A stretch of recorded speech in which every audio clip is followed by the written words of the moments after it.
Aujourd'hui, nous allons examiner une affaire du début du XXe siècle. Alors installez-vous pendant que nous partons pour l'Italie. Maria Goretti est née le 16 octobre 1890 à Coronaldo, en Italie.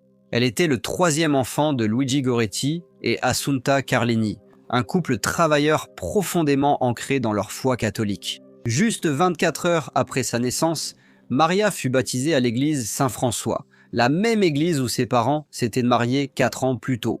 La famille menait une vie simple à Coronaldo, une ville pittoresque perchée sur une colline avec une vue imprenable sur les champs.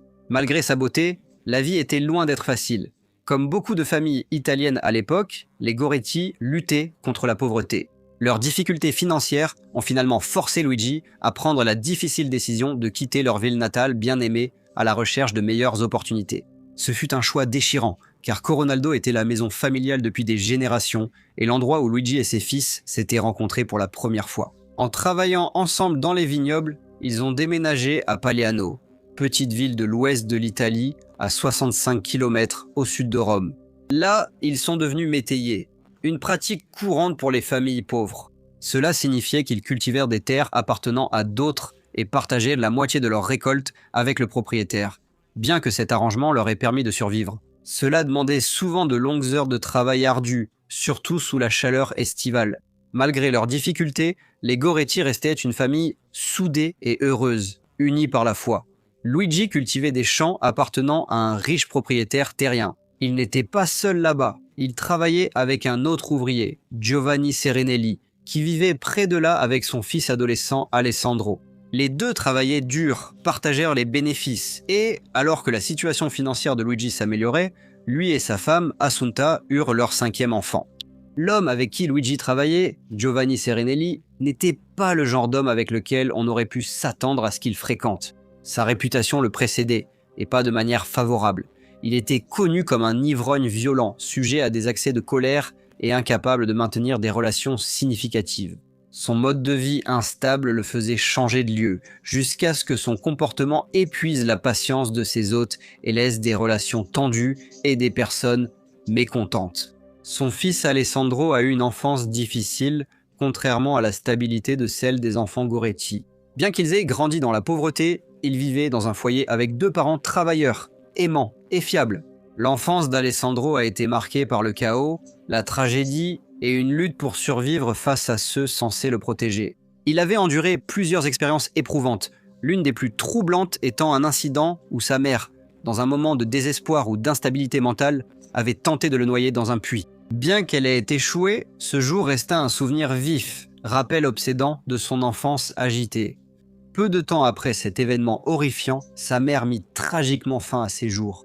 Ces actes révélèrent des luttes profondes et non résolues avec sa santé mentale, laissant Alessandro affronter les conséquences durables, la douleur de la perte et les questions sans réponse entourant sa souffrance. Les tragédies qui ont marqué sa vie ne se sont pas arrêtées là. Il a également dû faire face à la mort dévastatrice de son frère, ce qui a ajouté au chagrin et à l'instabilité qui ont caractérisé sa jeunesse. Ces expériences lui ont laissé une enfance qui tranchait fortement avec celle des enfants de Luigi, et elle lui rappelait à quel point la vie des enfants peut être profondément différente selon les circonstances de leur famille. Après avoir travaillé quelque temps à Pagliano, Giovanni fut renvoyé par le propriétaire terrien sous lequel lui et Luigi travaillaient. Hélas pour Luigi, cela signifiait aussi perdre son emploi vu leur situation financière. Luigi se retrouva piégé dans une situation difficile, car il était désormais incapable de rompre sa relation de travail avec Giovanni et son fils. Ils ont déménagé dans un nouvel endroit à environ 1 heure de route, espérant de meilleures perspectives.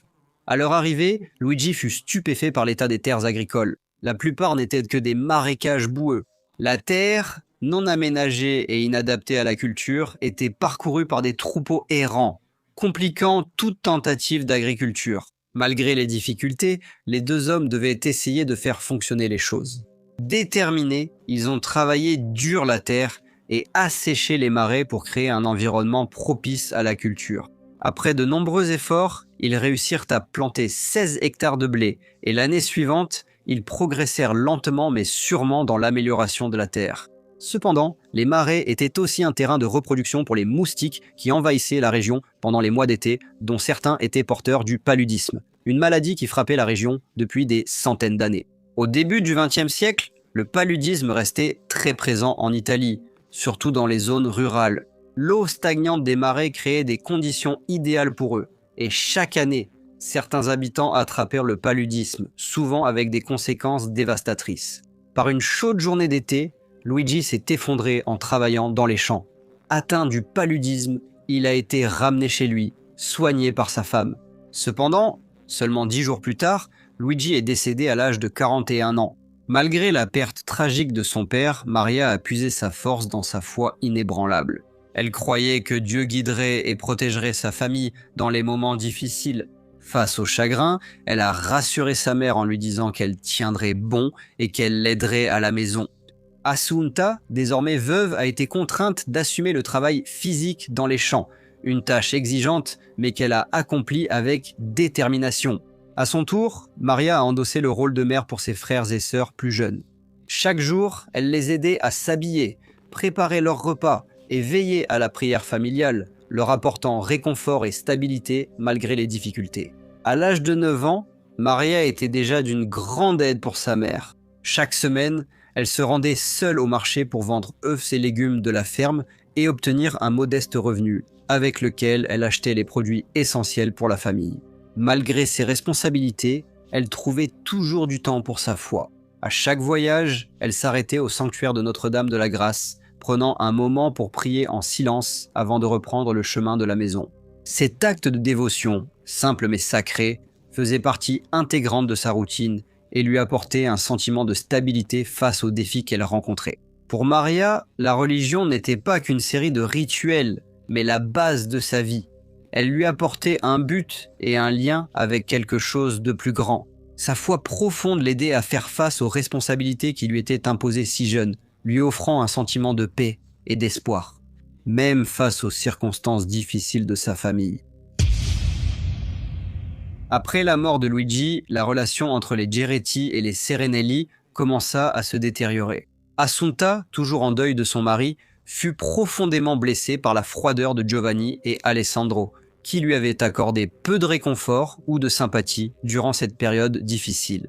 En 1900, un Alessandro montrait un intérêt croissant et inquiétant pour Maria, la fille de 10 ans d'Assunta. Son comportement a commencé par des blagues et des histoires inappropriées qui mettaient la jeune fille mal à l'aise.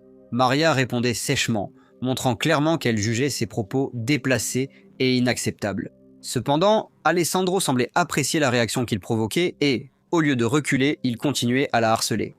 Ses avances devenaient de plus en plus évidentes, et Maria, bien qu'effrayée, continuait de le repousser. Parfois, sa présence devenait si insupportable qu'elle devait se défendre physiquement, allant jusqu'à le frapper avec un balai ou à lui jeter de l'eau dessus dans une tentative désespérée de le faire arrêter. Malheureusement pour Maria, il lui a dit qu'il y aurait des conséquences si elle parlait un jour de son comportement. Il a menacé sa vie, s'assurant que la peur la maintienne au silence. Terrifiée par les répercussions et ne voulant pas accabler sa mère avec une nouvelle source de douleur, Maria a gardé ce tourment pour elle. Elle s'est plutôt concentrée sur ce qui lui apportait espoir et paix.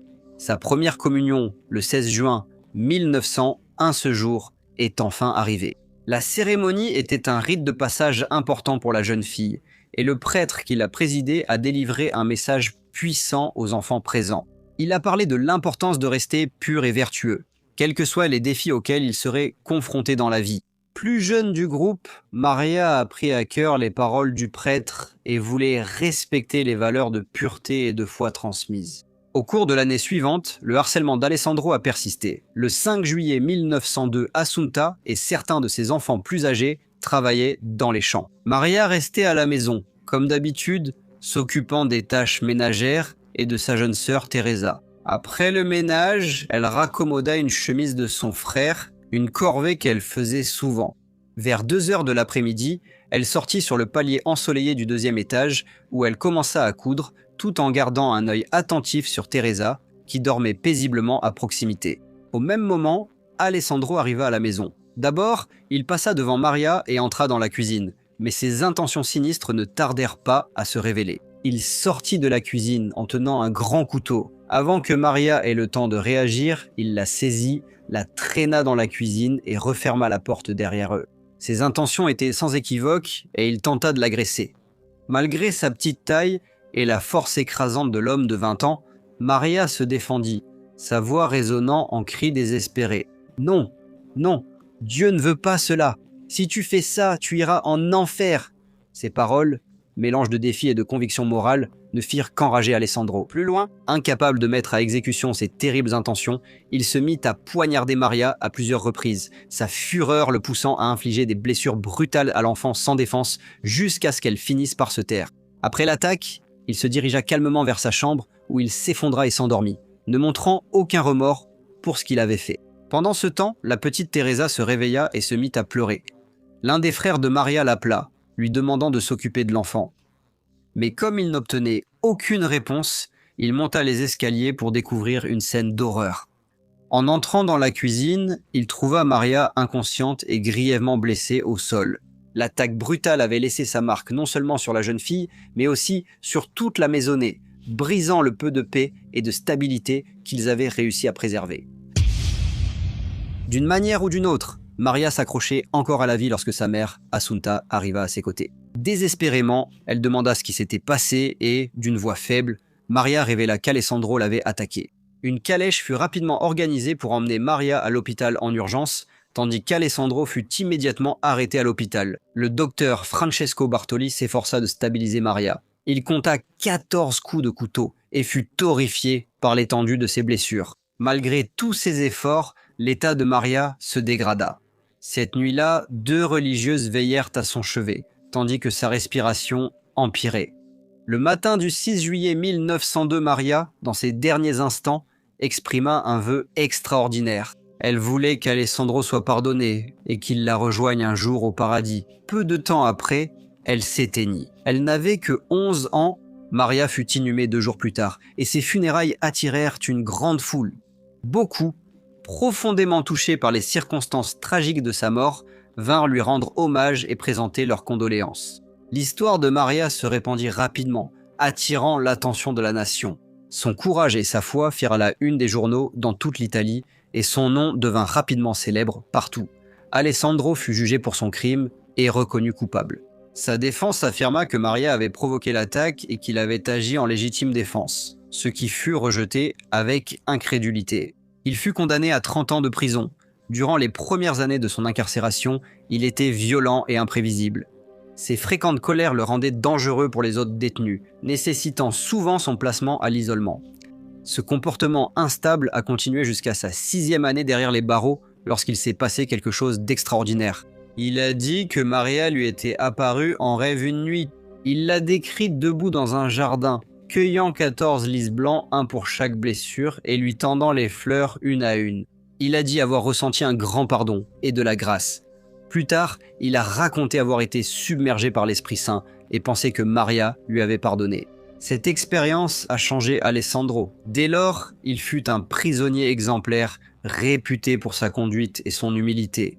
Sa conduite s'est tellement améliorée qu'il a obtenu une libération anticipée 3 ans avant la fin de sa peine, étant désormais un homme libre. Son premier acte fut de rendre visite à Assunta, la mère de Maria, où il lui demanda pardon pour la douleur inimaginable qu'il avait causée à sa famille. Dans un incroyable acte de miséricorde, Assunta lui a pardonné et a dit « Si ma fille peut te pardonner, qui suis-je pour refuser le pardon ?» Alessandro mena ensuite une vie paisible comme ouvrier, puis rejoignit un monastère capucin, où il termina ses jours dans la prière et le service. Il est mort à l'âge de 87 ans et a laissé derrière lui une lettre qui a été retrouvée parmi ses effets personnels. Dans celle-ci, il réfléchissait à sa vie et aux crimes qu'il avait marqués. La lettre disait « Je suis vieux et proche de la fin de mes jours. En regardant mon passé, je reconnais que dans ma jeunesse, j'ai suivi une fausse route, un mauvais chemin qui m'a conduit à ma perte. À l'âge de 20 ans, j'ai commis un crime passionnel dont le souvenir m'horrifie encore aujourd'hui. Maria Goretti était mon bon ange que Dieu a placé sur mon chemin pour me sauver. Ces paroles, à la fois de reproche et de pardon, sont encore gravées dans mon cœur. Beaucoup de gens le croient. La transformation d'Alessandro, de jeune homme violent à une âme pénitente en quête de rédemption, demeure un témoignage de la puissance du pardon et l'héritage durable de la foi et de la compassion de Maria. Maria a été béatifiée le 27 avril 1947 lors d'une cérémonie à laquelle ont assisté sa mère et le pape Pie XII à la basilique Saint-Pierre. 3 ans plus tard, le 24 juin 1950, Maria Goretti a été canonisée comme Sainte Agnès du XXe siècle. Sa mère a assisté à la cérémonie, tout comme 4 de ses frères et sœurs survivants. La canonisation a attiré une foule sans précédent de 500 000 personnes où le pape Pie XII s'est adressé à tous ceux rassemblés sur la place Saint-Pierre et a exhorté les jeunes présents à défendre leur chasteté. Avec la grâce de Dieu, les frères de Maria ont ensuite parlé d'interventions miraculeuses qu'ils attribuaient à elle. Angelo a dit qu'elle l'avait aidé à émigrer en Amérique, tandis que Mariano a affirmé que sa voix lui avait sauvé la vie durant la Première Guerre mondiale en lui conseillant de rester dans sa tranchée. Les restes de Maria sont conservés dans la basilique de Nostra Signore del Grassi, Santa Maria Goretti, dans la ville de Nettuno, qui se trouve à 60 km au sud de Rome. Bonjour à tous et merci beaucoup de m'avoir écouté. Comme d'habitude, n'hésitez pas à laisser vos commentaires ou retours, et j'espère vous retrouver tous pour le prochain Briefcase.